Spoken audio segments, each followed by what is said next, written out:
नमो हरिहन्ताणं नमो सिद्धाणं नमो आयर्याणं नमो वज्रायाणं नमो लोय सर्वसाहुणं।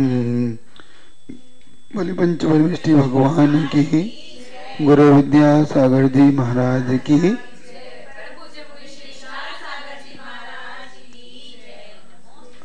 अब कल अपन ने पानी छानना और पानी छानने के अतिचार वगैरह देखे, क्योंकि अष्टमूल गुण के वर्णन में पानी जल इत्यादि की छानने का बहुत अधिक महत्व समझना, क्योंकि इसके बिना कुछ भी आपका किया हुआ धर्म नहीं रह पाता। मतलब उसको धर्म भी अर करते हो तो आपके लिए ये सब होना चाहिए जीनियों के लिए। जो भी करे वो भी कर सकता है, जैन हो चाहे कोई भी हो। इसके बाद मदिरा त्याग, एक और जो मूल गुण आता है उसमें मदिरा भी त्याग होना चाहिए। अब शराब के बाद अब ने सोचा था कि सुना था कि शराब के साथ साथ वो सब पदार्थ ले लेना जो पदार्थ आपको नशे में डाले, जैसे कि बीड़ी है, सिगरेट है, जिसके हैबिचुअल हो जाते हैं आप, जिसको अपन व्यसन बोलते हैं। व्यसन किसे बोलते हैं? जो आदि बना दे, है ना, हमें उसका आदि बना ले, ऐसा। तो शराब भी ऐसी है। तो जो लोग शराब इत्यादि को, जो गुड़ इत्यादि को सड़ाकर, जो इत्यादि को सड़ाकर शराब बनाते हैं, अब कुछ लोग इसको मतलब समझो ऐसा ले आए हैं कि ये तो प्रचलन में आ गया।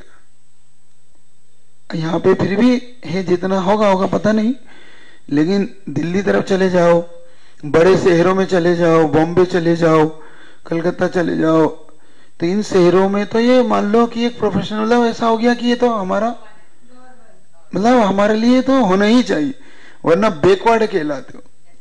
क्या नहीं कि तुम लोग शराब नहीं पीते? अरे हाँ, हमारा तो स्टेटस खराब हो गया। हमारा तो ये पीना ही चाहिए। शादी में तो विशेष है ना, लड़कियां भी कॉलेजों में, पार्टियों में, शादी पार्टियों में, जन्मदिन इत्यादि पे अथवा कोई न्यू ईयर्स पे, ये सब विशेष होली त्योहार इत्यादि से अब ये त्योहार मनाए इसलिए जाते हैं कि अब इस दिन कम से कम कुछ ना कुछ खाने पीने को मिले। पीने से, शराब पीने खाने के लिए मांसाहार ये हो चुका है। लेकिन अब जैनी लोग इससे भी वंचित नहीं, अब इससे जैनी लोग इसमें शामिल होने लगे। दुख की बात तो ये है, लेकिन इसमें होने वाली हानि बहुत है, क्योंकि एक तो इसमें त्रजीवों की बहुत बड़ी उत्पत्ति होती है, और जो मरते हैं तो हिंसा का पूरा दोष। दूसरा, अब परिवार पूरा परेशान होता है। परिवार के लोग इतने ज्यादा परेशान हो जाते हैं कि वो आपकी इलाज कराने में पूरा घर बिक जाते हैं, उनके आभूषण बिक जाते महिलाओं के, और मारना पीटना, गाली देना, समाज में निंदा का पात्र हो जाना, बुरी मतलब लोग उन्हें बुरी उससे देखते हैं। सब तरह से साधुओं के पास नहीं जा पाते हो। उनके मन में क्या होता है कि मैं नहीं जा सकता, जाऊंगा तो अभी महाराज पूछेंगे, लोग मेरी शिकायत करेंगे। एक ऐसा केस भी देखा हमने, जो तंबाकू खाता था, अब उसे कितना ही समझा लिया, लोगों ने नहीं समझे। अंततः उन्हें मुंह का कैंसर हो गया, मुंह का कैंसर हो गया। और उनकी कुछ 3-4 बेटियां थी, एक बेटा था, अब सबसे छोटा बेटा, और बिजनेस भी ऐसा कि होटल इत्यादि का। धीरे धीरे घर बिक गया, किराए के घर में आ गए, कैंसर का रोग चल रहा है, फिर भी खा रहे हैं। देखो मतलब बुरी, सबसे बड़ी रोग भी हो रहा है, फिर उस पर खाए जा रहे हैं, और सब बिकते बिकते बिकते अंत में स्वयं भी चले गए। 40-45 साल की उम्र में चले गए, बहुत जल्दी। अब वो बेटे बेटियां बेचारे, अब बिजनेस भी ऐसा कि वहां जाके बैठे तो लोग कैसे कैसे लोग आते हैं होटलों पे, सभी तरह के सब जातों के लोग आते हैं, और सब के साथ व्यवहार करते हैं। और भी महिला बैठी हो तो फिर तो उनकी और हौसले बुलंद हो जाते हैं, और ज्यादा बदतमीजी करने लग जाते हैं। अब सोचो, आप वो बदतमीजी उनको सहन करना पड़ती है, क्योंकि घर चलाना है। इसलिए स्वयं तो प्राण चले गए, परिवार के प्राण भी संकट में डाल गए। तो इसलिए कह रहे हैं कि ये व्यसन आपके लिए अब एक तरीके से त्याग करने योग्य है, नहीं तो ये आपको ले डूबेगा। परिवार को बहुत ज्यादा, अब बच्चों के सामने अव्यवहार करते हैं फिर तो माता पिता है, पत्नी को पीट रहा है तो बच्चे देख रहे हैं माँ को पीटा जा रहा है ना। ये तो शराबी को होश नहीं रहता, नाले में पड़ा रहता है और उस पे जो कुत्ते इत्यादि लघु शंका कर जाते हैं, पड़ा रहता है, लोग उसके पैसे निकाल लेते हैं, गालियां देते हैं, मारते हैं, पीटते हैं, पुलिस वाले से मारते, लेकिन फिर भी आदमी इन सबको छोड़ता। ये तो जैनियों के लिए तो विशेष तौर पे, और महाराज जी की अगर अपन बात समझे तो सुधासागर जी महाराज तो कहते हैं जैनियों को विशेष कैंसर होगा, अजैनियों को हो चाहे मत हो, जैनी को तो होगा, क्योंकि जैन कुल में इसका प्रचलन, जब जैन कुल में पानी छानने का प्रचलन है तो फिर शराब पीने का तो कोई सवाल ही नहीं उठता। जहां पर जल भी छान कर पिया जाता है वहां पर शराब। तो ये अब विशेष तौर से बियर इत्यादि सब कुछ इसके शराब के उसमें आ जाते हैं, और इसका विशेष और समझेंगे इसके अतिचार इत्यादि, जैसे कि कुछ दवाइयों में मिल के आता है जिसको आप एल्कोहल में आते ना, जैसे कि दवाई आती जिसको आप सर्दी खांसी में लेते हैं ना, है ना, नहीं दवाइयां, हाँ जो सिरप देते ना, इन सिरपों में एल्कोहल होता है। कुछ दवाइयां ऐसी होती जो बच्चों के लिए दी जाती है, उनके लिए तो वो अपने आप ही नींद आ जाती है, उसको नशा सा चढ़ने लगता है, गर्मी से आ जाती है। ये सब अतिचार है, अगर आप जानकर पी रहे हो तो ये नहीं पीना कभी, सिरप इत्यादि को देख के पीना। ऐसे ही दवाइयों में कुछ ऐसे नशीले मिला होता है जिससे कि नींद की गोलियां हैं, ये सब, तो इनमें कहीं ना कहीं आपको देख के लेना चाहिए गोलियां इत्यादि भी, नहीं तो ये सब आपके लिए अतिचार में हो जाएगा जो अगर त्याग करने। अब मांस का त्याग, अब मांस का त्याग है तो अंडे का भी त्याग है, ध्यान रखना। कुछ लोग मांस का त्याग करते हैं, अंडे का त्याग नहीं करते, अंडा खा लेते हैं, खाने से मतलब डायरेक्ट नहीं खाते तो इनडायरेक्ट खाते, जैसे कि बिस्किट इत्यादि में डाला है, आइसक्रीम इत्यादि में है, अथवा आपके जो बर्गर है, पिज्जा है, ब्रेड है, नूडल्स है, इनमें कहीं ना कहीं इसको डाल दिया जाता है। तो यहाँ पे बता रहे हैं मांस का त्याग, प्राणियों की घात के बिना मांस की प्राप्ति नहीं होती। पहली क्या, किसी प्राणी को मारा जाएगा, चाहे वो फिर पंचेंद्रिय हो चाहे फिर कैसा भी हो। ये तो मांस जीवित प्राणियों का हो या मरे प्राणियों का, कच्चा हो या पक्का, प्रति समय अनंत निगोदिया जीव असंख्यात जीव की उत्पत्ति होती रहती है। ये ध्यान रखना। कुछ लोगों का ऐसा मानना है कि जैसे आप लोग सब्जी खाते हैं तो सब्जी में भी जीव होते हैं, उनका कहना है। जैसे आप घिया खाते हैं ना, तुरई खाते हैं, घिया खाते हैं, सेवफल खाते हैं, केला खाते हैं, तो उनका मानना है कि उसमें भी तो जीव है, क्योंकि जैन सिद्धांत मानता है हाँ जीव है, उसमें भी निगोदी जीव का पिंड है, हाँ है। तो ऐसे ही हम मांसाहार है, जैसे आप वो खाते हैं जैसे हम ये खाते हैं, तो दोनों में अंतर क्या है, ये सबसे बड़ा प्रश्न उठाते हैं। और बहुत से लोग इसी तर्क के कि तुम भी जीव को खा रहे हैं हम भी जीव का, फर्क तो कोई है नहीं, इसलिए कोई दिक्कत नहीं खाने में। ये कितनी गलत धारणा है लोगों की। जैन दर्शन को अगर हम देखें तो जैन दर्शन के अनुसार उन मांसाहार में त्रस जीव की प्रति समय उत्पत्ति होती रहती है।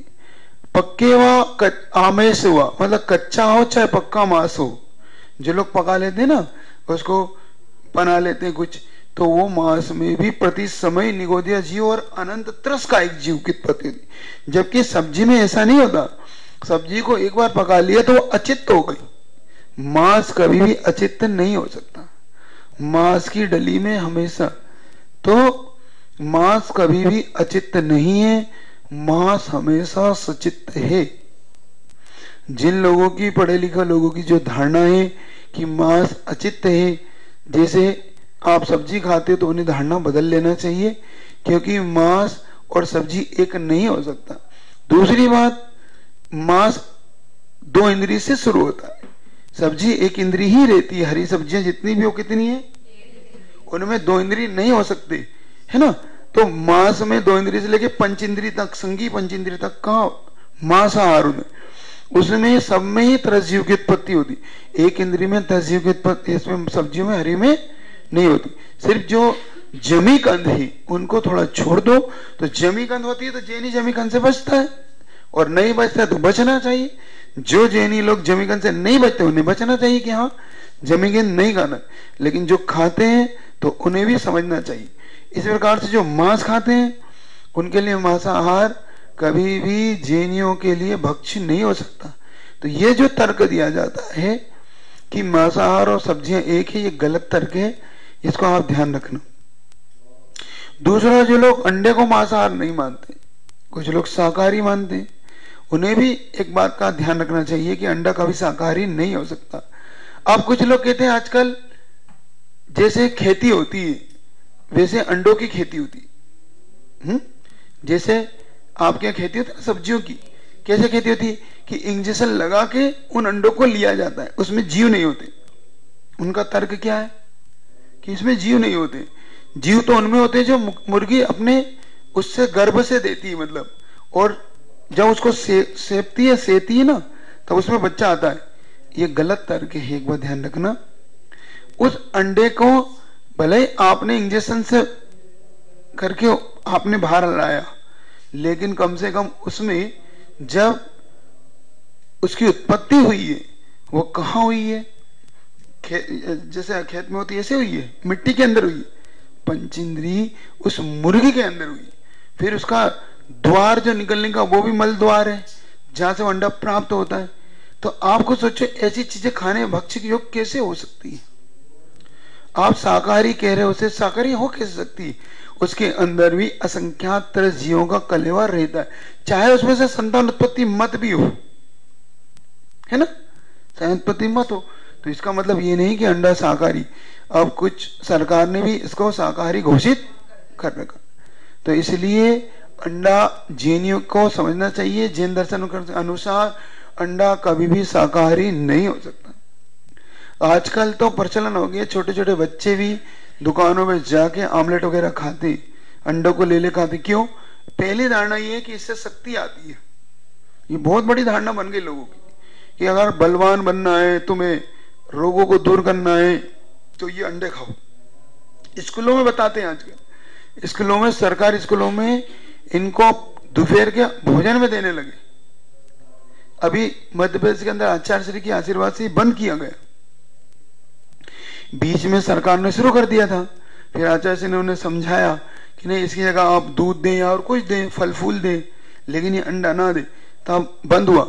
लेकिन कई जगह आज भी प्रचलन। अब विशेष तौर से जो जिनको टीवी हो जाती है मान लो, तो जैनी भी टीवी के रोग के कारण उसे खा लेते हैं, या उसकी कैप्सूल इत्यादि आते हैं, या उसकी दवाइयां बना बना के दी जाती है। तो ऐसे जैनियों को भी वो नहीं खाना चाहिए, विशेषतः छूने लायक नहीं है। और विशेषतः से पैकेट बंद वस्तु तो है आपकी, बिस्कुट में डलता है, ध्यान रखना, चॉकलेट में डलता है, चॉकलेट में तो मांसाहार अपन ने देखा था, सुअर का मांस डलता है, फिर भी लोग खाते हैं कि नहीं हम नहीं छोड़ पाएंगे। तो आप लोग जैनी होके नहीं छोड़ते तो कैसे होगा। आजीवन तो और आजीवन 1 साल 2 साल, लेकिन 2 साल बाद मांसाहार खा जा सकता है क्या? जैनी हो तो सोचो, विचार करो, देखो। तो ये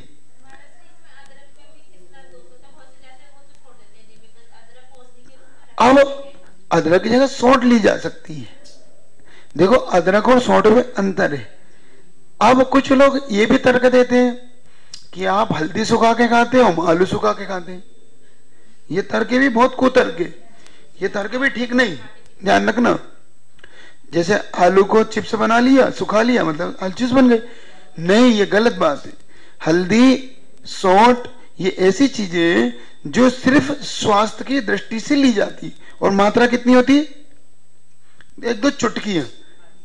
और आलू की चिप्स कितनी होती है? पेट भर भर के। क्या आप सोट से पेट सोट भेट भर के खा सकते हो? खा मत लेना, नहीं तो गड़बड़ हो जाएगी, है ना। ऐसे ही आप अदरक, जैसे ये हल्दी है, ये हल्दी की मात्रा इतनी सी होती है और वो सूख जाती है, एक बार कास्ट हो जाती है। आलू ऐसे सूखता नहीं, आलू को तो चला के सुखाया जाता है, उसको किसके फिर उसको धूप लगा के फिर उसमें तला जाता है। हल्दी के साथ ऐसा नहीं होता, हल्दी प्राकृतिक रूप से निकाल के डाल दी जाती है और अपने आप सूख जाती है और उसकी गांठ बन जाती है ना। सोंठ की भी गांठ बन जाती है, ऐसे क्या आलू की गांठ बनती है? तो ये सिर्फ जिह्वा लोलुपी लोग मात्र जिह्वा इंद्रिय के कारण सूखा सूखा के खाते हैं। और हम तो जैसे तुम हल्दी खाते हो, हम आलू खाती हो? तुम आलू चिप्स खाती हो? वो कब तक के लिए? तो मात्र रसना इंद्रिय के लोभ के कारण, और रसना इंद्रिय के लोभ के कारण आदमी कहां जाता है, कैसे मरता है? कौन मरा रसना इंद्रिय के कारण? अरे शुभम चक्रवर्ती तो है ही, मछली। 5 इंद्रियों के आपके अलग अलग भेद थे ना, मछली रसना इंद्रिय के कारण मर जाती है, उसको खाने के चक्कर में वो फंस जाती है, कांटा उसके गले में, और वो उसको खींच लेता है मछुआरा, जाल में फंसा लेता है उसे। ये ऐसे ही ये आपको समझना चाहिए। ये जितने भी हैं, तो जो लोग सौंठ अदरक को भी ऐसा मानते हैं कि आलू खाओ चाहे सौंठ खाओ एक है, ये गलत तर्क है। एक बात आप ध्यान रखेंगे, ठीक है। जो अंडे को शाकाहारी मानते हैं, ये भी गलत तर्क है, व्यर्थ का तर्क है। जो लोग मांसाहार और सब्जी को एक मानते हैं, ये भी गलत है। जैन दर्शन इसको कभी स्वीकार नहीं कर सकते। अतः तो त्रस जीवों की उत्पत्ति, इसलिए मांस सेवन करने वाला असंख्यात त्रस जीवों का आघात करता है और अनेक बीमारी से ग्रस्त होता है। अब अनेक बीमारी कैसे? मान लो क्या बकरी है, सुअर है, गाय है, मुर्गे, इनको कैंसर नहीं होता क्या? इनको टीबी नहीं होती क्या? इनको ब्लड प्रेशर नहीं होता? इन सबको होती है, लेकिन इनको नापते कौन है? इन जानवरों को भी बीमारियां होती है। अब इन बीमारी वाले जानवरों को आपके लिए दे दिया जाएगा, मतलब आपके लिए इन चीजों में डाल दिया जाएगा, और आप वो खा लोगे तो क्या आपको बीमारी नहीं लगेगी? लगेगी। इसलिए तो इन बीमारियों से आपको भी बीमारियां हो सकती है, तो होने के कारण आपको भी बीमारी लगेगी। इसलिए आपको भी उस बीमारी से बचना हो तो भी मांसाहार का त्याग करना चाहिए, और मांसाहार के साथ साथ ये वस्तुओं का भी आपको त्याग कर देना चाहिए जिनमें ये डले हो। एक तो प्रत्यक्ष रूप से मांसाहार करते हैं और एक अप्रत्यक्ष रूप से मांसाहार करते हैं। तो आप लोग प्रत्यक्ष तो नहीं खाते, अप्रत्यक्ष खाते हैं, और कुछ लोग प्रत्यक्ष भी खाते हैं, जैन होके भी प्रत्यक्ष शराब पीते हैं, प्रत्यक्ष, उनको तो हमें कोई फर्क नहीं पड़ता। क्यों?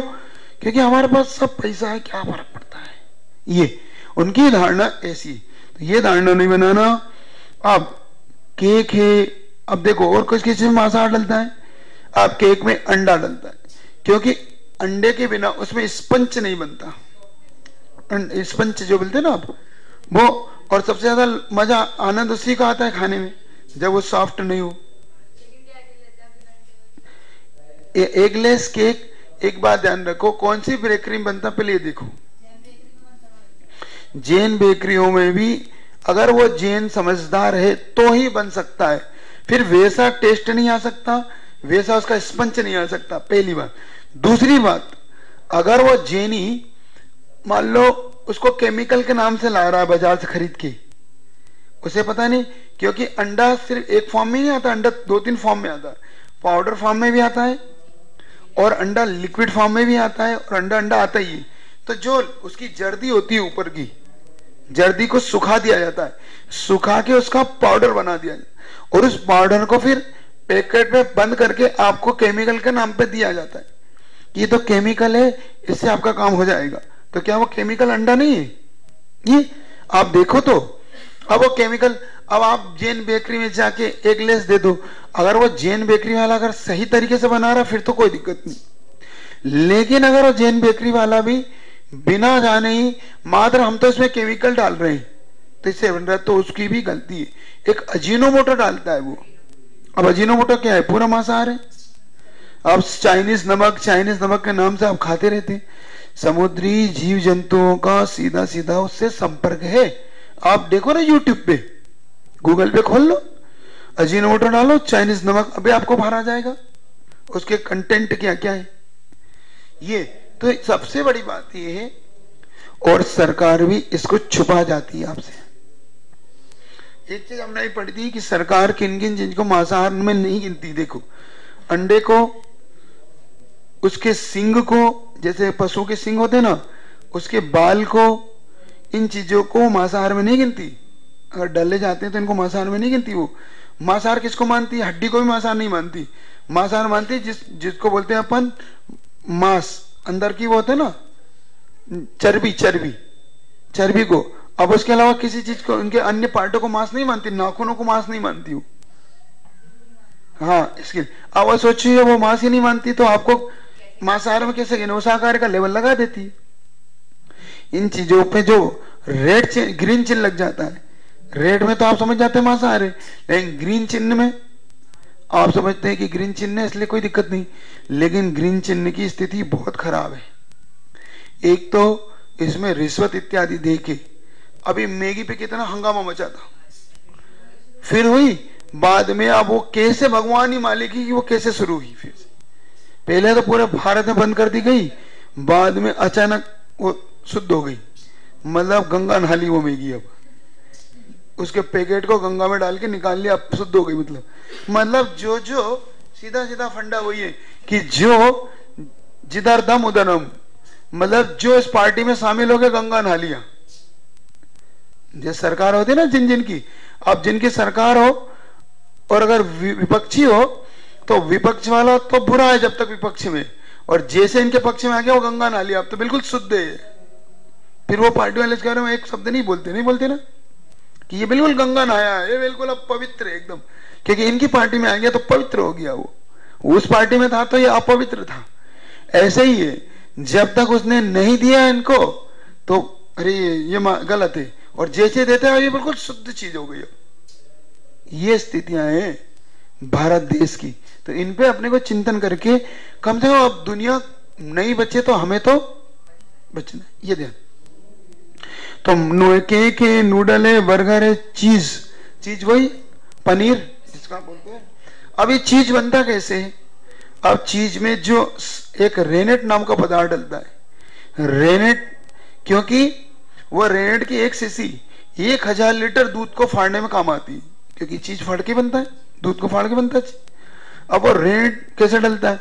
वो मिलता है गाय के बछड़ों की आंतों से। ये गाय के बछड़े होते हैं ना, उनकी आंतों में पित्ताशय होता है। उस पित्ताशय जैसे उनको मार दिया जाता कत्ल खानों में, तो ये सब चीजें बेकार है उनके लिए। आंतें हैं, पैर हैं, ये सब चीजें बेकार है। सींग है, पूंछ है, बाल है, तो इनका भी उपयोग करते हैं वो लोग। तो इनसे वो क्या करते हैं, उसकी आंतों से वो रेनेट निकाल लेते हैं, फिर उसको शीशियों में भर भर के केमिकल करके उसको मतलब सेफ रखने के लिए फिर उनको बाजार में बिकता है। वो इतनी सी शीशी में 1000 लीटर दूध फट जाता है, और उनमें हजारों नींबू, मतलब बहुत नींबू लग जाएंगे, और इतनी शीशी 5-10 रुपए की आएगी, बिक जाएगी, और 1 मिनट फट जाएगा। और वो नींबू 10-50-100 रुपए का नींबू डलेगा, तो आदमी कौन सा लेगा? ये लेगा। सुनो तो पनीर, आप तो समझ रहे हो कि मैं पनीर खा रहा हूं, मैं तो चीज खा रहा हूं महाराज जिसमें कुछ नहीं, लेकिन ध्यान तो रखो, आपकी जो नॉन रोटी बनती क्या, वो बिना अंडे के जर्दी जो पाउडर फॉर्म में डलने के बिना नहीं बनती। और आप बड़े शौक से वहां पे लाइन लगा खड़े रहते हैं, अब आएगी नॉन रोटी प्लेट में, अब भिखारियों की तरह खड़े, आ रही है, खड़े कि नहीं?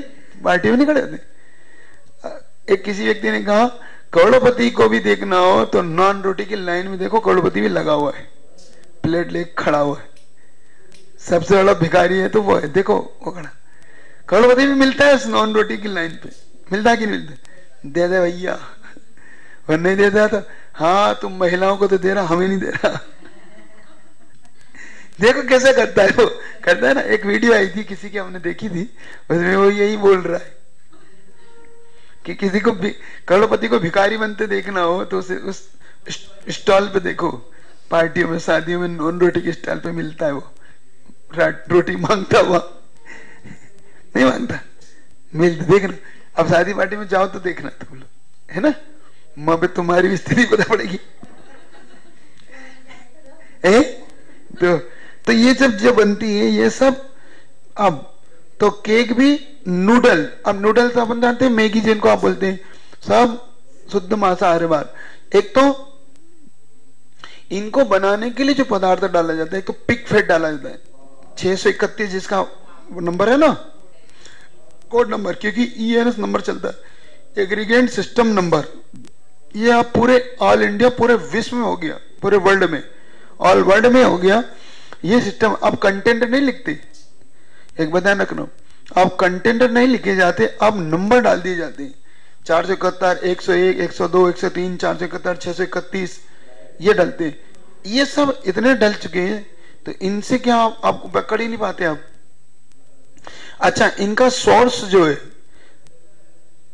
एक एनिमल पार्ट भी है और आपका हरी मतलब सब्जियां भी है, आपकी वनस्पतियां भी है ना, नहीं। तो आप वनस्पति से जो मिलता है वो सबसे ज्यादा महंगा होता है, क्योंकि उसकी निकालने की प्रोसेस बड़ी लेंदी होती है, उसको निकालने में बड़ा और मेहनत होती है, और तो इसलिए वो महंगा हो जाता है। अब इसमें तो क्या होता है, ये सब चीजें कत्ल खानों में फिकी हुई रहती है, उनके लिए तो बेकार पदार्थ है। इन पदार्थों को, एक्स्ट्रा पदार्थों को इस रूप में बेच के इन चीजों में मिल जाता है, तो ये सबसे सस्ती पड़ती चर्बी, और इन्हीं के फिश ऑयल इत्यादि में इनको तला जाता है। सबसे बड़ी बात तो ये, और इन्हीं को आप खाते हो।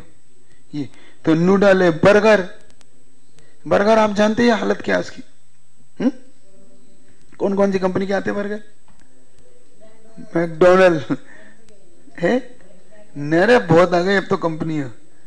तो ऐसी ऐसी कंपनियों के बर्गर, बाजार के पैक आइसक्रीम, जो बाजार के आपके आते हैं ना, जितनी भी कंपनी आइसक्रीम है, ये सब आइसक्रीम हमने एक बार चेक कराया था, कम से कम 4% अंडा एग बताया था उसने। और अच्छा, और इतने भी ये रंग भी बता दी महाराज ने, भूरे रंग वाली, भूरे मतलब वही लाल वाली, ये तो ये भी खाने योग्य नहीं है। हरे निकालो तो पूर्ण शाकाहारी, ऐसी जानकारी पर सेवन करना चाहिए। मतलब वो भी हरे निशान भी देखने के बाद भी जानकारी लो कि वास्तव में इसमें क्या डला हुआ है। इसलिए अब मांस त्याग के अच्छी तरह वो शब्द व्यसन के उसमें बताएंगे। फिर भी जैसे इनके अतिचार, जैसे बिना देखे आपने फल फूल भी खा ली, और उसमें मान लो कोई छोटा मोटा जीव था आपके चला गया, अथवा टीवी इत्यादि देख रहे हैं और कोई मांसाहारी वस्तु उसमें गिर गई, छोटी मोटा पदार्थ आपके मुंह में चला गया, तो भी मांसाहारी। इसलिए टीवी इत्यादि देख के नहीं खाना। दूसरा, दवाइयों का सेवन करते समय ध्यान रखो, क्योंकि दवाइयों में बहुत ज्यादा मांसाहार आने लगा आजकल,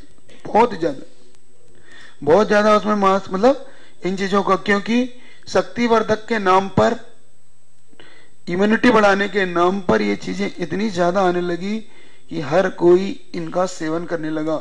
अब इनसे बचना नहीं चाहते जैनी लोग। तो ये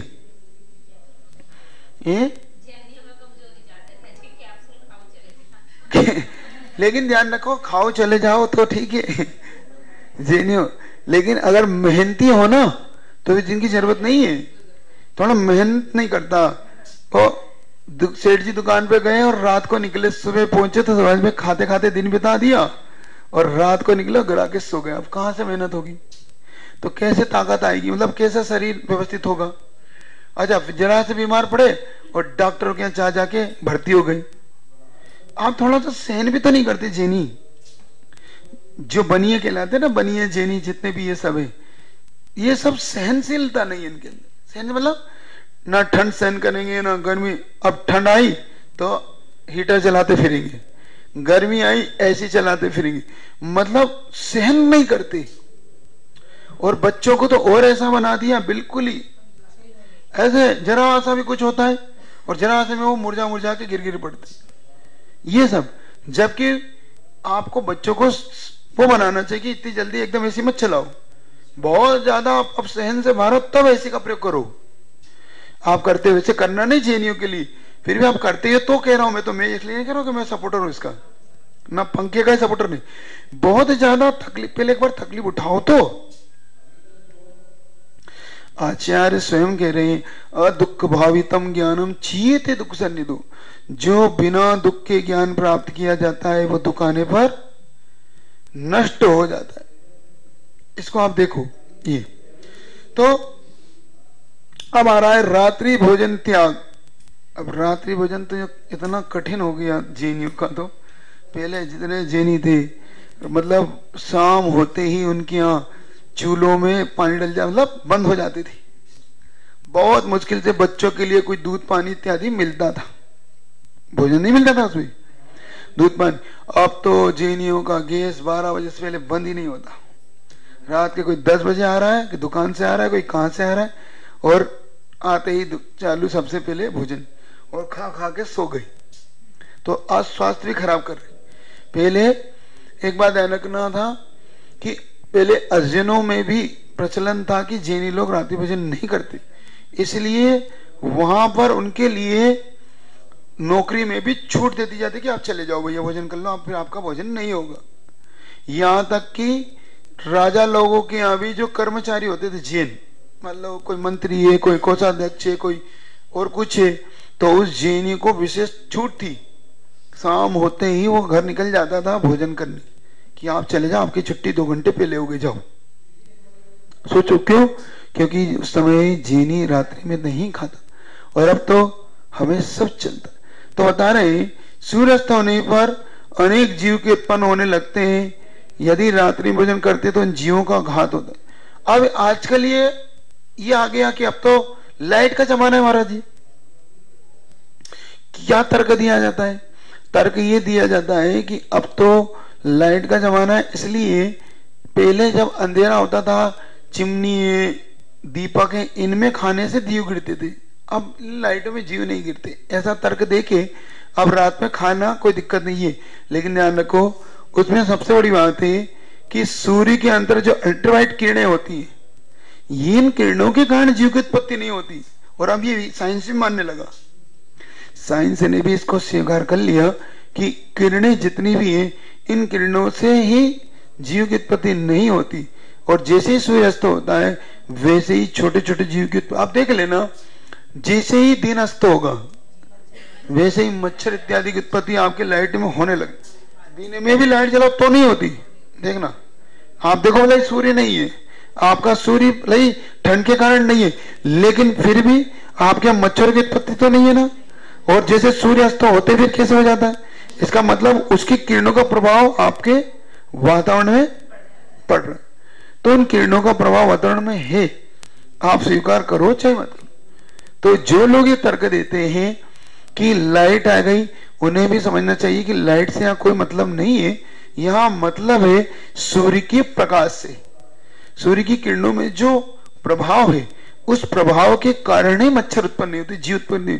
तो त्रस्त जीवों की घात होती है, उन त्रस्त जीवों का घात से हमारे अंदर बहुत सारे रोग उत्पन्न होते हैं जो त्रस्त जीव हमारे अंदर जाएंगे।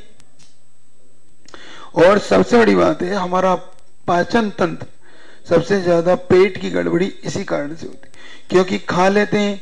क्योंकि खाने के विवाद में अगर विज्ञान भी कहता है कम से कम 3-4 घंटे का गैप होना चाहिए सोने और खाने के बीच में।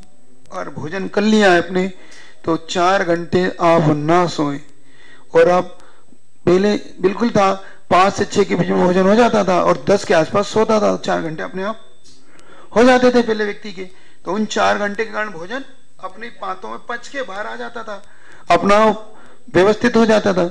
अब क्या करता है, सीधा खाया और 10 मिनट बाद सो गया। तो क्या होता है, अब सोते ही उसको, अब वो पेट उसका फुल। अब देखो आप डब्बे में भर दो कोई वस्तु, अब डब्बे में दाल डाल दो, चावल डाल दो, डोर को बंद कर दो, दूसरे दिन खोलो कि क्या होता है, उसकी क्या हालत होती है, फूल जाएगा, बदबू आएगी, सड़ जाएगा, उसमें जीव पड़ने लग जाएगा। ऐसे पेट हो गया, पेट आपने खा लिया, पेट काम ही आपकी वो एक्टिविटी हो ही नहीं रही हाथों की, क्योंकि चलने फिरने से, बोलने से, घूमने से जो आप सो नहीं जगे हुए, तो जगने के कारण आपकी वो पूरी एक्टिविटी हो रही थी। इसीलिए कहा तो एक बार कहा और कहा बार बार, और फिर भी उसमें भी रात में, तो यहां पर वो मना कर रहे हैं। अब पाचन, अब इसमें क्या कब करना चाहिए आपको? दिन की प्रथम और अंतिम घड़ी में भोजन, मतलब दिन के पहली घड़ी छोड़ के, एक घड़ी मतलब 48 मिनट है ना, 24 मिनट की एक घड़ी होती है, ऐसे एक घड़ी मतलब 24 मिनट छोड़ के भोजन करना चाहिए। और रात्रि में भी जब आपका सूर्य अस्त, सूर्य उदय से और सूर्य अस्त से, तो सूर्य उदय से एक घड़ी और सूर्य अस्त से एक घड़ी पहले पहले आपका भोजन हो जाना चाहिए। रात्रि में 4 प्रकार का आहार त्याग करना नहीं करना। अब कोई जो ये भी अतिचार है, मान लो आपने महाराज जी हम अन्न तो नहीं लेंगे, हम जल लेंगे, पानी लेंगे, दूध लेंगे और इत्यादि दूसरी चीज लेंगे, क्योंकि 4 प्रकार का होता है ना, खाद, पेय, लेय और स्वाद। खाद यानी दाल, रोटी, चावल इत्यादि खाद है। पेय यानी पीने की, जूस है, दूध है, पानी है, पेय। और स्वाद यानी ले यानी चाटने वाली रबड़ी इत्यादि जो है ना, ये सब। और स्वाद यानी इलायची है, लौंग है, पान है, सुपारी है, ये सब स्वाद। तो ये चारों प्रकार का जो त्याग नहीं करते तो वो भी एक प्रकार का अतिचार है। क्योंकि रात्रि भोजन त्याग क्या माना जाता है? क्योंकि चारों का, क्योंकि ये चारों प्रकार के भोजन माने गए। ये इंजेक्शन अलग वस्तु है, पहले मुख से लेना एक अलग वस्तु है। सर्वप्रथम आपका मुख से त्याग होना चाहिए कि हम सब मुख से तो त्याग करो। इंजेक्शन तो एक ऐसी आपत्ति काल की व्यवस्था है, रोज रोज थोड़ी इंजेक्शन लेता आदमी, वो एक अलग ही मैटर हो गया, वो मैटर ही अलग हो गया, अपवाद है ये सब। लेकिन ये रात्रि भोजन कोई नियम नहीं टूटा उसका, ये बात ध्यान रखो। अब प्रायश्चित इत्यादि लेना अलग बात है, उसने रात में लगवाया क्या करा, वो जाके अपनी निवेदन करेगा, उसे आपसे उसकी बात हो जाएगी। लेकिन इसको प्रचलन में नहीं लाना चाहिए। जैसा कि अब इंजेक्शन लगा लिया तो कोई बात नहीं, अब नियम टूटा। रात में बना दिन में खाना, कोई लोग दिन में बनाते हैं और रात में खाते हैं, और रात में बनाते हैं और दिन में खा लेते हैं। कोई बात नहीं, हम खाते नहीं रहे हैं ना, हम तो बना रहे हैं। एक बात ध्यान रखो, मैंने पहले ही बताया था, बिहार करते हैं हमने, जब बुंदेलखंड में उधर बिहार कर रहे थे सिरोंज की तरफ हम लोग, तो जब एक गांव में हम पहुंचे तो उस समय यही ठंड का ही समय था वो भी, तो इस समय शादियां शुरू हो जाती हैं। अब शादी शुरू होते हैं, हमने देखा कि एक धर्मशाला में हमें रोका, वहीं संत निवास था, वहीं उनकी धर्मशाला थी पास पास में, तो उसी में से जाना पड़ता था, उस धर्मशाला से होके अंत जाने संत निवास में। तो हमने देखा कि वहां पे वो रसोईया जो बना रहा है, और रात में बना रहा है, और पे झिंगारू आते, झिंगारू किच किच किच किच किच बोलते रहते हैं, झिंगुर बोलते हैं, यहाँ क्या बोलते, झिंगोर, यहाँ झिंगरा बोलते, झिंगोर जो भी बोलते। इतने ढेर लगे थे, ऐसे टपक रहे थे, क्योंकि उसने बड़े बड़े हेलोजन लगा रखे थे। अब उन हेलोजनों में टपक वैसे जैसे बरसात हो रही हो। जब सुबह हम वहां गए, उस धर्मशाला निकले, तो उसने सुबह से झाड़ू लगाई होगी, तो ऐसा ढेर लगा दिया उसने, जैसे 2-4 किलो हो, इतने चिंगारू, इतने ज्यादा। अब सोचो, और वहीं सुबह रसोई हो गई। हम तो निकल गए, बिहार कर गए, हमें तो बिहार करना था। और देखा तो वहां पर सुबह पार्टी थी और लोग खा रहे हैं पार्टियों में। तो जो लोग दिन का, हमें तो दिन का, हम दिन में खा के आए, रात में पूछो तो बना कब है, ये पता ही नहीं करते आप लोग तो है, कब का बना है, क्या बना है, कितने दिन पुराना है, आप कोई ध्यान ही नहीं रख रहे। तो यहां पर वो कह रहे हैं ये भी देखो, और उन धर्मशालाओं में रात भर में बना के लग देंगे, और बना के रखने के बाद फिर सुबह सुबह आपको सर्व कर दिया जाए। तो ये सोचो, तो आप विचार तो करो कि हम क्या कर रहे हैं, क्या नहीं कर। तो रात में, और एक बात ये भी है, वैसे तो आप बासी भोजन नहीं करते, लेकिन जो लोग डब्बा बंद करते हैं, मान लो पैकेट है, आइसक्रीम है, मान लो बिस्किट है, ब्रेड है, अब बासी रोटी तो नहीं, कोई नहीं खाता। हम बासी रोटी खाएंगे, हम क्या कर रहे हैं, सुबह की शाम की नहीं खाएंगे, हमें ताजी चाहिए। घर पे कैसे लड़ते हैं, गरम चाहिए, ताजी चाहिए, कल और अगर दूसरे दिन दे दो तो फेंक देता है कि ये बासी रोटी हम क्या त्रियंच जीव त्रियंच है क्या, गाइड हो रहे हैं जो हम ये खिला रहे हो। और ब्रेड कितनी पुरानी होती है, सोचो विचार करो। बिस्किट देखना कितना उसकी मैन्युफैक्चरिंग कितने दिन पुरानी है, और बड़े शौक से खा लेते। मतलब माँ के हाथ की रोटी तो बासी भी नहीं खाता, और वहां न जाने किस किस के हाथ का बिस्कुट ब्रेड गंदे सब खा पी जाते हैं, और बड़े उससे टेस्ट से खाते हैं, क्योंकि माँ ने इतना गंदा नहीं बनाया ना, तो उसमें स्वाद नहीं आ सकता। जो दूसरे गंदे हाथ से बना उसका स्वाद अच्छा आता है ना। बोलो ना, खाते हो ना तुम तो, हैं? कब तक के लिए, जब तक हम है ना। फिर वही विचार तो करो, विचार करने से पता पड़ेगा आपको कि क्या। इससे तो माँ के हाथ की बासी रोटी फिर भी ठीक मानता हूं, कम से कम माँ के हाथ की तो है, और कम से कम अपने घर की विश्वसनीय तो है। वहां का कोई विश्वास ही नहीं है, और कम से कम मांसाहार तो नहीं है उसमें, दोष तो है उसमें भी, क्योंकि एक तो रात्रि में गुजरी है, तो रात्रि के अंदर भी उसके कुछ ना कुछ उत्पत्ति हुई है जीव की, लेकिन कम से कम इतनी तो नहीं है आपके जैसी। और आपको अगर नहीं होता है तो ऐसी माँ पिता को मतलब घर में भी ध्यान रखना चाहिए। मान लो बच्चे सुबह से यही खाते हैं, तो उनके लिए पराठे इत्यादि बना के रख दे शाम को, दूसरे दिन, क्योंकि उसकी मर्यादा 24 घंटे की है, कोई बात नहीं, तो दूसरे दिन सुबह उसको बच्चे को दे दे टिफिन इत्यादि, या कहीं जा रहा हो या स्कूल जा रहा हो तो। लेकिन माँ भी क्या करती, बस शाम को एक ब्रेड का पैकेट मंगा के रख लेगी, और सुबह से बच्चों को चाय दूध के साथ दे देगी, जाओ जाओ जल्दी जाओ स्कूल जाओ, है ना।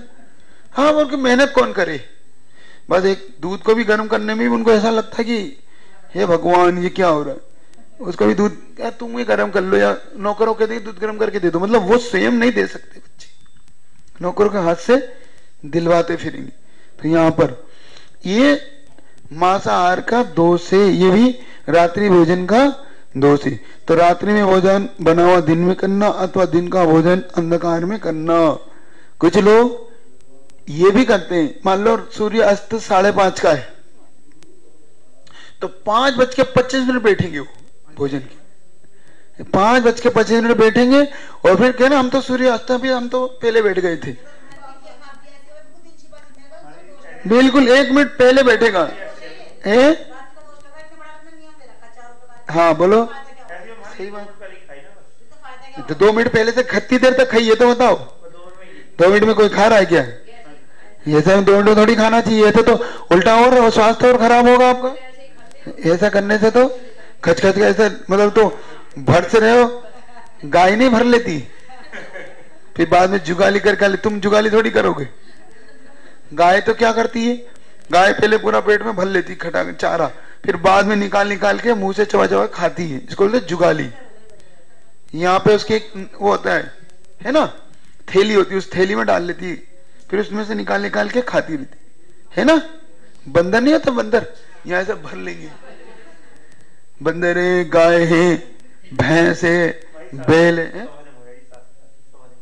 हजम नहीं, बात हजम की नहीं है, लेकिन अगर मान लो जो लोग और लेट भी खा रहे हैं, मान लो जो आप तो चलो 2 मिनट में खा लेते हो, जो लोग बैठेंगे 15 मिनट तक, अब 5:45 बज रही, नहीं हम तो दिन में बैठ गए थे, हाँ सुबह के चौकड़े में काम शुरू कर दो, बल्कि बाद में अशुभ होता रहे, हम तो दिन में बैठ गए थे, हो गई रात, तो हम क्या करें। कुछ लोग तो ऐसे हाथ की रेखा देख देख के, अभी तो दिख रही है, अभी तो दिख रही है ना, तुम ऐसे खाते हो, हाथ की रेखा देख, अभी तो दिख रही है, अभी तो खा सकते हैं, मतलब रेखा डूबने भी खाओ, बंद करो।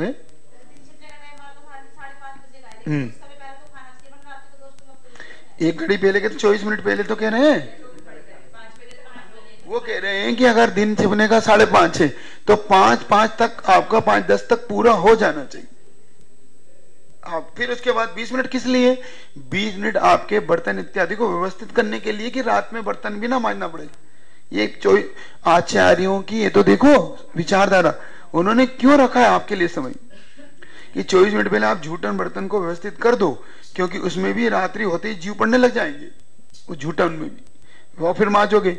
कुछ लोग रात में खा के छोड़ देंगे, सुबह मांजेंगे, गलत है ये। इसमें क्या होता है, आपने जो अन्न के बर्तन छोड़ दिए उनमें इतने जीव पड़ेंगे रात भर में, फिर जो मांजोगे तो हिंसा का दोष भी लगा रहे हो, बदबू भी घर में, अच्छा घर में उससे नेगेटिविटी आती है। हाँ, जो झूठे बर्तन छूटते हैं जिनके घरों में, उनके घरों में नेगेटिविटी आती है, क्योंकि जितनी भी गंदगी है वो गंदगी नेगेटिव लाएगी कि पॉजिटिव लाएगी? गंदगी कभी भी पॉजिटिव नहीं ला सकता घर को, पॉजिटिव ऊर्जा को नेगेटिव बनाता है वो। तो हमारे अंदर विचारों में भी परिवर्तन आता है। जितनी ज्यादा पॉजिटिव रहती है उतने अच्छे विचार आते हैं आपसे, उतने ज्यादा आप अच्छे से काम करते हैं। इसलिए भी रात्रि भोजन में इस प्रकार से आपको बचना चाहिए। 4:30 आपके हो गए, तो आगे से आप ध्यान कल इसकी ओर चर्चा करेंगे कि कैसे कैसे इसको करना चाहिए। चलिए, जिनवाणी के ज्ञान से सूझे लो मस्तक धरो सदा, वे जिनवाणी भारती तो ज्योति।